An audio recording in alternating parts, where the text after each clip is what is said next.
নারী দিবসে নতুন করে ভাবার মতো জায়গা নাই।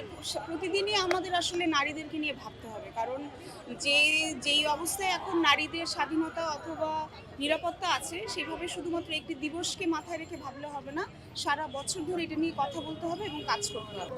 আমার প্রত্যাশা যে আমরা সবসময় একসাথে থাকবো, আমরা স্বাধীনভাবে চলবো, স্বাধীন মতো কথা বলতে পারবো, আমাদের ডিসিশনরা আমরা নিজেরা নিতে পারবো এবং সেটা শুধুমাত্র রাস্তায় না, সেটা শুধুমাত্র সচিবালয় না, সেটা আমাদের পরিবার থেকে আমাদের সেটা শুরু করতে হবে।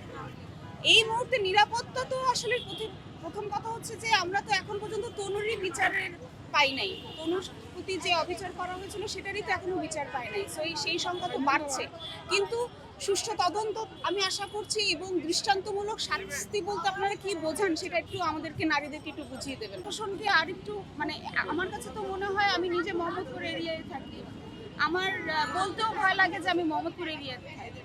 এটা কেন হবে এবং কেন আমি আমার কাছে মাঝে মধ্যে মনে হয় যে পুলিশ হাঁটছে, কিন্তু পুলিশকে আদৌ আমাদের সাথে হাঁটছে কিনা সেটা আমার কাছে মনে হয় না। প্রশাসনের বিষয়টা আমার কাছে ভীষণ আমি বুঝে উঠতে পারছি না যে কেন এখনো এখন দেশের পরিস্থিতি এই অবস্থায় চলে গেছে।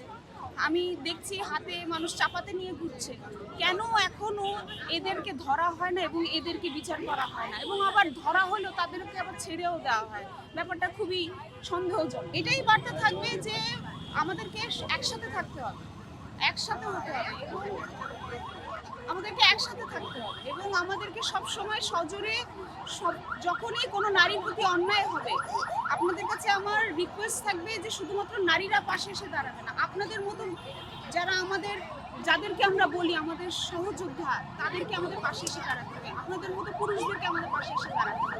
আমাদের কথাগুলো শুধু নারীরা বলবে না, আপনারাও বলবেন, কারণ আপনাদের দ্বারাই আমরা নিপীড়িত হই। আপনারা যদি একটা উদাহরণ সৃষ্টি করেন যে না, আমরা নিপীড়ন করি না, আমরা নারীদের সাথে সমান তালে হাঁটতে চাই, সেই উদাহরণটা আপনাদেরকে সৃষ্টি করতে হবে। আমরা আমাদের কথাটা বলবোই, কিন্তু আপনাদেরকেও আমাদের জন্য কথা বলতে হবে। Thank you.